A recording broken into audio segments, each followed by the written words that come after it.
but so you've got 18 properties. How have you positioned yourself over the last 2 years in terms of debt, and anything that you've had that maybe didn't refinance? What way are you positioning yourself going forward, knowing that this debt market is as volatile as I would say it's been in significant number of years, and potentially, I mean, throughout your entire career? I mean, I don't think I've seen a 70-point swing in 30 days, both sides of it. So how are you positioning yourself going forward and knowing, you know, how volatile this is and kind of what you're doing to make sure that long term, you know, you're setting yourself up well? Yeah, that's a really good question. All right. First of all, I lived through 08, 09. So I know what it means when the credit market shut down. I know what a liquidity premium is when a bank can't get the funding it needs to fund your loan. So I've seen craziness. Okay. So debt maturity management, debt management is always an issue for me. I don't consider myself in the interest rate game. So I want to take that risk off the table as much as I can. Now, having said that, one of the things that is a requirement in our business plan is that we have a lot of upside, that we really believe the day we close, we're going to start renting at those new rents. We do the homework to figure that out, the real homework. So we know if we can go in close to even leverage and we get $200 to $300 in upside, we are probably going to do just fine. But I'm not banking on hoping and praying that inflation allows me to raise rents. Literally the day I close, Gabe will tell you, we're renting that next apartment at the market rents, and I'm going to try to beat it. And I can do that because I did my homework. So here's why that's really, really important. So now let's take Tallahassee. We put a bridge loan on that, 3 years, bought a rate cap. I knew I had an enormous amount of cash flow that I could get. We raised cash flow like $36,000 a month, and we did about 80% of that in the first 12 months on a 3 year. There was 3 + 1 + 1. And I said, all right, at the end of that year, here's my problem. Every single time I start to apply for a loan, rates go crazy. I'm like, that's just what happens to me. I'm like the bad luck guy. So I said, here's what we're going to do. We're going to go order all of our third-party reports. They're going to I think they'll age for up to 6 months or something like that. We're just going to order them, and we're going to let them sit there. And I'm going to wait to that mark. I'm going to be ready to rate lock. I got insurance done. I got everything done. And we just let the rates float around. And as soon as it got to where I wanted to, I nailed it. We nailed it at like 13 months into our 36-month rate cap. That's how I managed that. That was the only floating rate debt we had that was protected with a rate cap, but I knew I had to get in there and turn it fast. Remember, when I bought it, I didn't know we were going to go through rate increases. And so, you know, rates don't just shoot straight up. They go up and down, then up and down, then up and down. So we were able to nail 528 on a 7-year IO deal on that property in Tallahassee. Why were we able to do that? Because remember, I go back to my discipline. New cash flow solves almost every single one of your problems. Whether it's insurance, whether it's new interest rates, whether it's inflation, doesn't matter. You've got to have upside in your deals. And then in Daytona, we put 5-year fixed rate debt. So we got 5 + 5. We still have 3.5, 2.5. There are 3.5 at least years left. And the same thing we did in Bradenton. We put a bridge loan there, but we fixed 5 years, right? Because I wanted 5 years on that. So that's how I deal with it. I love at Arbors at Garden Grove. We actually we refied all of our money out of that. Our investors, we raised 2.2. They got all that back. They got another $1 million bucks, plus they got $750,000 worth of distributions. They now have nothing in the game, and we have a 7-year IO loan at 570 something. Why? Because we did that same exact thing, right? So it's just, this is where you want to have these mentors. You want to have guys like Gabe around to help people. Okay, this is how you might want to handle this. This is what the network is really for, to help you through that stuff. So we manage our interest rate risk by fixing rates. And if I have to eat a prepayment penalty when I sell, I'm much better than that, than dealing with rates that ran away from me. Yeah. Really good question. Really good. Was that helpful? Where's the Bradenton deal? We just had that asked. What's the name of it? Landings at Crystal Cove. Landings at Crystal Cove. There we go. We got somebody local there in Sarasota. Yeah, we're up to like $280 a month on rent, I think. That's insane. And plus other income too. Yeah, we've moved the income about 120 a month. 120,000. 120 grand a month times 12 divided by 6. Somebody do that. or probably less, but 120 grand a month times 12 months divided by a 6 cap. How much value is that? Little pop quiz, throw it in the chat. That's crazy. 120 grand a month. 24 million. $24 million. And you were in at 42. Yeah, now here's why this is important. What do you think happened to our insurance bill? 50%. Wrong. Tripled. We started out, the seller, we knew we weren't going to get it. The seller had $140,000 a year insurance bill. Yeah. Our insurance bill is now $500,000. Oh, but it's Now, covered. do you understand why people are in trouble if they didn't have a good business plan, they didn't insist on upside, and they didn't execute on their business plan? Yeah. That's why this stuff is so important. That's why the numbers matter, Gabe. You asked, now you know. Yeah. That's why the numbers matter. Cool. They'll come back down. The insurance rates will come down. We don't feel like that will happen right now, but it will. It does every single time. Hey, Ken, just want to thank you first and foremost for taking the time and, speaking to us. Of course, man. I'm glad that you're here. I appreciate it. So with your background in the private equity space, and for somebody who would say they kind of struggle in terms of finding money for deals and, raising money, what would be your number one advice as far as like how someone can get better or learn how to raise money for deals? Yeah. So what you don't know about my background is growing up, I was nothing special. I have no Rolodex growing up. My family was pretty poor. I was the first guy to get a college degree in my house. I mean, I had no Rolodex. Our house growing up was a 3-bedroom, 1.5 bath, like 800 and some square feet. I mean, it was nothing, right? So it was hard to raise money. Here's what makes the difference when you raise money. And I think Gabe will attest to this. If people have to know, like, and trust you. So how do they do that? The number one thing is trust. And how am I going to get to trust Chris? I'm going to get to trust Chris if I know that Chris will roll up his sleeves and do the real work and really figure out what's going on. He won't try to fly at 30,000 feet, right? You're going to dig in. And this is what happened. This is why my in-laws invested with me on my very first deal, because they knew I didn't know anything about real estate, but they knew that I was never going to let it fail. I would do anything that it took. And that's the feeling that you got to give investors. So usually what happens is it starts off very slowly. That's why you got to start small. You can't start out 70 million. You're just never going to raise that much money.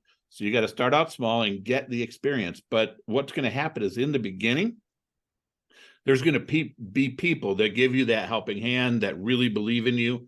But the only way they're going to do that is if they know, man, this guy's going to dig into the numbers. He's going to figure it out. If there's a problem, he's going to go there and figure it out. Right? It's that level of trust that you will do anything, whatever it takes, to make sure it doesn't fail, because that's what investors do when they give you their money. And so early on, you don't have the experience, and it is hard to raise money. It just is.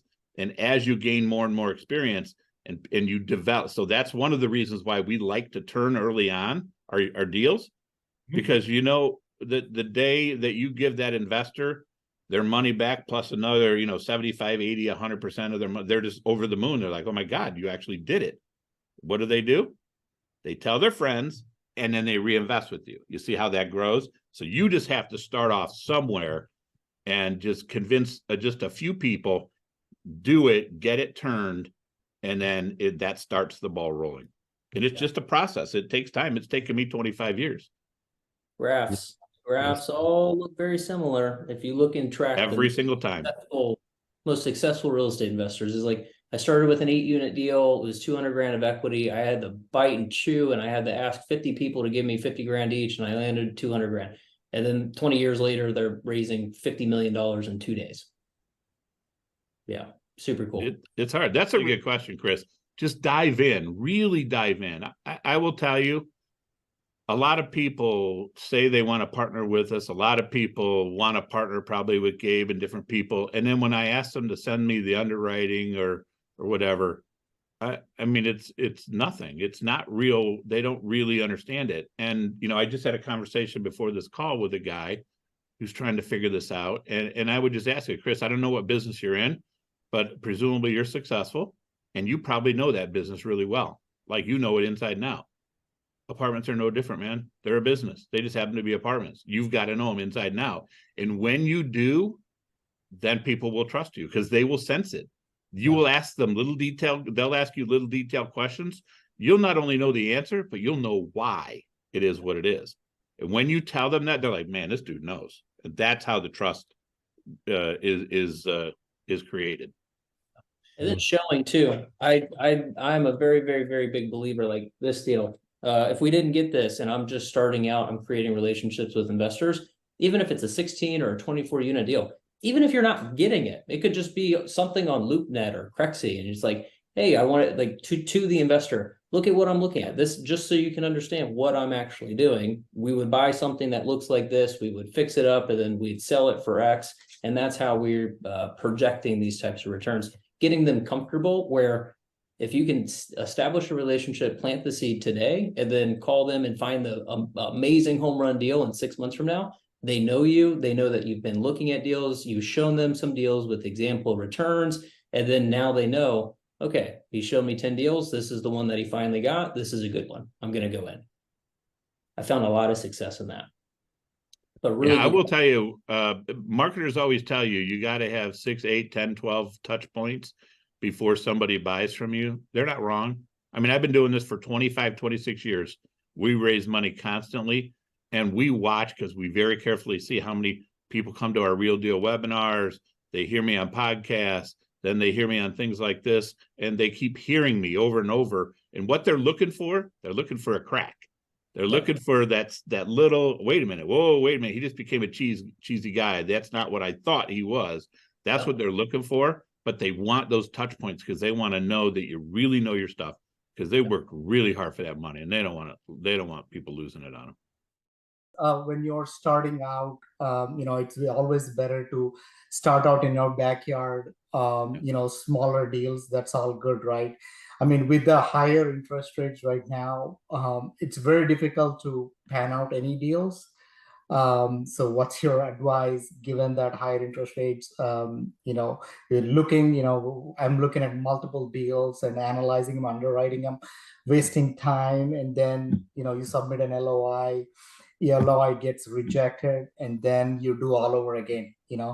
What's the I know that story quite well. Yeah. What's my advice? Yeah. Keep doing it. Yeah. Okay. I'm being serious. I'm not trying to be smart. That's my advice. You have to keep doing it because no, you're not. If you don't put just because they want you 30 million now doesn't mean that's where it's going to end up. And here's what I'll tell you: if you don't submit an LOI, are you in the game? Yeah. Are they the person? No, you're not. If you don't put an LOI in, so put your LOI in at what you know you could pay, what makes sense, and explain to the broker why you're doing it. Right? Ask them. I've even asked them, do you want me to submit? Man, that's kind of light. Do you really want me? They always want you to submit an LOI. Trust me. They want numbers of LOIs. But if it's below where they where you think they're asking you to be, don't sweat it because now you're in the game. So what happens when the market clears and things stop working out? Guess what? Your LOI is there. Hey, can you call VJ back and see if he might still want this? If you didn't submit that LOI, guess what? You never get that phone call. So don't sweat. That's my advice. That will work. This is going on my whole entire life. Yeah. People are stressed out right now because interest rates are high. Yeah. So underwrite a higher interest rate. Yeah. This thing still works. The math is still the math. You have to have enough money to pay your mortgage and some money for your investors. And when that happens, you can buy the deal. It doesn't matter if interest rates are 2%, 3%, 12%. That math still has to occur. And that's how you underwrite. And there's no other, everybody is in the same boat you are. They just are. So that's my advice. Just keep doing it, man. Keep doing it. All right. Thank you. Don't give up. I'm telling you, so many times in my career, seriously, I'm gonna underwrite another deal. It's happening right now. We're a year and a half without a deal. It's maddening. And I'm paying people to do this stuff, right? I'm not just wasting time. I'm spending money to help, to do this. And every time I get to that point where I just am like, man, this is killing me. All of a sudden the deal shows up. And it's the deal that if you would have given up, you would have never saw. Yeah. That's awesome. Thanks, Ken. Appreciate it. Bet. Are people earning interest while you're waiting for the property, or is it just a commitment of the money? Yeah, that's a good question. Really, really good question. Thank you. It is. Most funds say you're not in till you send me the money and then it sits in their bank account. I didn't do that. The reason I didn't do that is, number one, imagine how much more stress I would have if I had $10 million of your money sitting in my bank account and you're pounding on me every day, get a deal, get a deal. I don't like that kind of stress. I don't like buying it with a gun to my head. So what we do is you make the commitment and you stay invested in whatever you're in. And I do as much as I can to give you as much notice as I can, but we're very communicative.